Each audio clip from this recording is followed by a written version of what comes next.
docente de la Universidad de Buenos Aires y formo parte de un equipo de investigación coordinado por la doctora Teresa Vecchia. Desde el año 2006 hasta mediados del 2012 estamos haciendo una investigación sobre bullying en la escuela de la ciudad de Buenos Aires. Una investigación que tuvo una primera parte de corte cualitativo y exploratorio, donde intentamos delimitar las características que adopta el fenómeno en nuestro país, y una segunda etapa de la investigación, en la que vamos a cumplimentar el objetivo principal de esta investigación, que es la construcción de un instrumento triforma para evaluar percepción y clima escolar, padres, docentes y niños, ¿sí? En esta oportunidad me propongo reflexionar con todos ustedes acerca de esta ley de judicialización del bullying y también reflexionar junto a ustedes las representaciones en torno a la infancia y al maltrato que de alguna manera se ven atravesadas por esta propuesta de judicialización. En los últimos años hemos asistido a diversos debates en torno a la creación de una ley de judicialización del bullying o acoso escolar. Desde la esfera política, las propuestas oscilan entre la creación de políticas de prevención, medidas pedagógicas, protocolos de actuación, hasta la implementación de medidas disciplinarias con sanciones para los niños, agresores y medidas de reparación, o el ingreso del niño al ámbito judicial a través de la creación de una oficina de violencia escolar que tiene por finalidad el dictado de medidas cautelares de protección a la víctima, la evaluación de riesgo y el traslado de las actuaciones a sede civil o penal. A partir de las iniciativas presentadas, que involucran a niños y a jóvenes, se nos impone la siguiente pregunta. ¿A qué nos referimos cuando hablamos de infancia?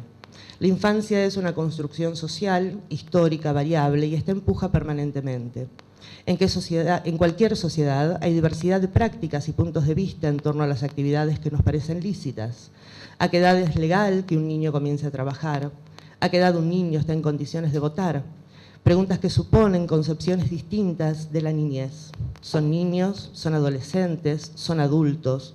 ¿Se debe descender la edad de imputabilidad de los menores? ¿Debe un niño ingresar al sistema judicial a partir de una situación de acoso escolar? Se escuchan distintas voces al respecto, donde lo que está en discusión es la concepción de qué es un niño y hasta cuándo se es un niño, y esto se redefine en forma permanente en cada sociedad. El puntapié inicial para la constitución del campo de la historia de la infancia lo dio el historiador y ensayista francés Philippe Arié con su obra El niño y la vida familiar en el antiguo régimen. En el marco de una serie de renovaciones en la historia y las ciencias sociales, este libro se ocupaba de un objeto que hasta el momento no había resultado relevante para los estudiosos, los niños o las relaciones entre los adultos y los niños. A partir de su publicación, los niños comenzaron a entrar en las arenas de la investigación del mismo modo en que lo hicieron las mujeres, los sectores populares y otros actores que hasta entonces no eran visibilizados. Para este autor, en la Edad Media no existía el concepto de niñez. Los cambios en el siglo XVII, asociados a los cambios en las organizaciones socioeconómicas de las sociedades, dieron como resultado la imposición de una disciplina más severa hacia los niños. Otros autores, como Joyce de Mauss, quienes relacionan los cambios en la concepción de la infancia con las pautas o las formas de crianzas, consideran que en el siglo XVII aparece el desarrollo de la empatía entre padres e hijos, cambios que estuvieron acompañados con el surgimiento del amor maternal, la intimidad y la intensificación del amor y la ternura entre padres e hijos, y la revisión de las normas de crianza y disciplinas rígidas que fueron la precondición del maltrato y la consecuente mortalidad infantil. Modificaciones en las que intervinieron otros aspectos como el surgimiento del sistema educativo y las transformaciones de la estructura de la familia. El ingreso en la posmodernidad, por su parte, marcó un cambio de las antiguas formas sociales estables, que en otras épocas eran un punto de referencia para organizar la vida, a un tiempo líquido, flexible, que se modifica permanentemente, donde el tiempo se comprime, en un mundo de relaciones menos consistentes, en el que se borran los límites de lo público y lo privado, y que deja a los sujetos excluidos de una estructura de sostén y lo confronta a vivir en la incertidumbre. Posmodernidad que nos enfrenta a un nuevo fenómeno que ha adquirido relevancia mundial, conocido con el nombre de bullying, traducido comúnmente como matoneo, acoso o maltrato. El bullying o acoso escolar se produce cuando uno o varios alumnos generan un abuso de poder que perjudica reiterada y sistemáticamente a otros. Es un fenómeno multideterminado por factores de índole social, familiar, histórico-individual, que acarrea severas consecuencias emocionales, físicas y sociales en los sujetos involucrados. No debemos confundir el bullying con otras formas de comportamientos agresivos o violentos que tienen lugar en la escuela. La violencia es definida como el uso de la fuerza y el poder físico, de hecho o como amenaza contra uno mismo, otra persona, un grupo o comunidad que cause lesiones, muerte o daño psicológico. Mientras que los aspectos que delimitan el bullying son: debe existir una víctima atacada por un alumno o grupo de alumnos, debe existir un desequilibrio de poder entre ambos y las acciones negativas deben darse de forma sostenida y durante un tiempo. Las formas diferentes que adquiere el acoso escolar para manifestarse son: la palabra a través de amenazas y burlas, poner motes o mediante la acción, golpeando, empujando, dando patadas, impidiendo pasar libremente a alguien, o servirse incluso de otras formas, haciendo muecas, gestos obscenos y excluyendo a alguien del grupo. En los últimos tiempos se han incorporado el uso de las nuevas tecnologías como medios de intimidación, conocido con el nombre de ciberbullying. En toda conducta de acoso intervienen varios actores: los que ejercen el acoso, los receptores de la intimidación y los espectadores o testigos, quienes contemplan los hechos de acoso y que participan en diferentes grados de implicación en el que el silencio favorece que el fenómeno se sostenga en el tiempo. Si bien las conductas de acoso están direccionadas hacia el niño víctima de hostigamiento, las consecuencias de la intimidación afectan a todos los participantes de la escena, agresores, víctimas y espectadores. Se podría representar al bullying como un suceso circular rotativo en donde el hostigador, el hostigado y los testigos rotan en función de la escena. Expresiones tales como que la agresión es una fase normal del desarrollo, que es parte de la vida escolar, que son cosas de chicos, conductas como la negación del problema, en mi escuela no hay bullying, o la concepción que se tenga del niño alumno, es un niño con problemas familiares, denotan una minimización del fenómeno y un estado de enajenación que refuerza la creencia que es algo inevitable, imposible de modificar y que nos abstrae de toda responsabilidad. A lo largo de la historia de la infancia encontramos diferentes denominaciones asociadas a las características atribuidas a los niños. Desde San Agustín, para quien el niño era la representación de las fuerzas del mal, hasta nuestros días, con el surgimiento de los nini, ni estudia ni trabaja, los antisociales, los ADD, los ADHD, representaciones, valores y creencias en torno al hostigamiento y a la infancia que crean nuevas categorías de niños y jóvenes y que atraviesan los modos de intervención. Dentro de los modelos de intervención propuestos, los enfoques punitivos o legalistas basan sus propuestas en las sanciones y castigos, aplicando la ley sobre aquellos que han roto alguno de los principios contemplados en los códigos y reglamentos.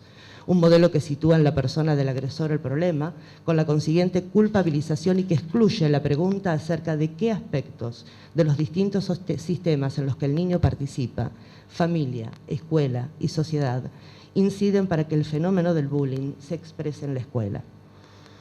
Planificar una intervención supone modificar falsas creencias en torno al bullying y la valoración que de dicho fenómeno tenemos. Reconocer la importancia que tiene desde el punto de vista educativo y social, ya que este fenómeno afecta y convoca a los niños, pero también a los directivos, docentes, a la escuela, los padres, los poderes políticos y el Estado. Pensar un programa de intervención del acoso escolar requiere, por un lado, de la inclusión de todos los actores y sistemas que participan en él y, por otro, la modificación de factores predisponentes del acoso escolar. Implica el pasaje y la modificación de modelos estereotipados, de la tolerancia, sometimiento o adherencia a creencias basadas en el sexismo, la discriminación y la violencia, de la atribución de problemas sociales a problemas individuales, a una cultura democrática que favorezca una revisión crítica de creencias y de estereotipos, con una perspectiva que contemple la complejidad de los hechos sociales y de su resolución y que promueva la no tolerancia social de la violencia. Un modelo que dentro del microsistema escolar cuestione a la educación entendida en forma unidireccional, a la primacía del currículum oculto sobre el explícito, a la sumisión y a la obediencia, a los castigos y recompensas, a la concentración y jerarquización del poder, a la cultura del silencio, a la violencia institucional, y que de paso a una educación participativa, multidireccional, cuyos objetivos estén centrados en las necesidades y posibilidades de los niños, donde prime la cultura de la palabra, de las relaciones democráticas y participativas. que promueva dentro del microsistema familiar el desarrollo de una visión positiva de sí mismo y de los otros en el marco de las relaciones afectivas seguras. Un programa de intervención debería contemplar el abordaje de los derechos del niño, la educación afectivo-sexual, el reconocimiento de la influencia del entorno en nuestras emociones, la promoción del buen trato, la incorporación de la perspectiva de género al trabajo y de esta manera promover el desarrollo y la instrumentalización de los recursos de afrontamiento mediante estrategias de desarrollo de la asertividad, la empatía, el compromiso moral y el reparto de responsabilidades en el grupo áulico y en la institución escolar. ¿A qué ley nos referimos cuando hablamos de judicialización del bullying? ¿Es acaso un intento por velar con la ley escrita el vacío que ha dejado la caída de la ley simbólica, la declinación de las figuras de autoridad en estos tiempos de la posmodernidad? Tomando Bleichmar, la escuela, además de ser el espacio donde se transmiten conocimientos académicos, tiene actualmente que enfrentar el desafío de colocar nuevamente la norma legal y legítima en el corazón de la escuela. Sin la construcción de esa legalidad, no hay contexto para procesar y redefinir día tras día las subjetividades de chicos y maestros. Legalidades compartidas, construidas en el respeto, el reconocimiento hacia el otro y por la forma en que se define el semejante. Freud plantea una paradoja inherente a la cultura. La misma produce sufrimiento, pero a la vez es dadora de los recursos con los cuales los sujetos humanos nos defendemos de estos sufrimientos. La institución, como formación de la sociedad y de la cultura, también es fuente de sufrimiento, pero condición de identidad. Allí se instala un contrato entre lo que el sujeto cede y lo que la institución le da, relación planteada por una búsqueda de autonomía y una necesidad de independencia. Cuando esta condición se rompe como intento por sostener la ilusión de la coincidencia, cuando las lógicas diferentes se anulan mediante la instalación de una ley única, difícilmente encontraremos un sujeto productor y producido. Estaremos en presencia de uno o varios sujetos sometidos a otros. Decía Ulloa, cuando los sujetos dejan de ser hacedores y son solo hechuras, se instaura un malestar hecho cultura, la cultura de la mortificación. Desaparece la tensión y los sujetos terminan naturalizando la intimidación. Resulta necesario, entonces, comenzar todo trabajo de prevención y acción tendiente al cambio partiendo de la investigación de la realidad institucional de cada escuela en cuestión, analizando y clarificando las percepciones y actitudes que todos los actores tienen frente al bullying mediante un abordaje interdisciplinario de un fenómeno complejo que nos convoca a todos. Muchas gracias.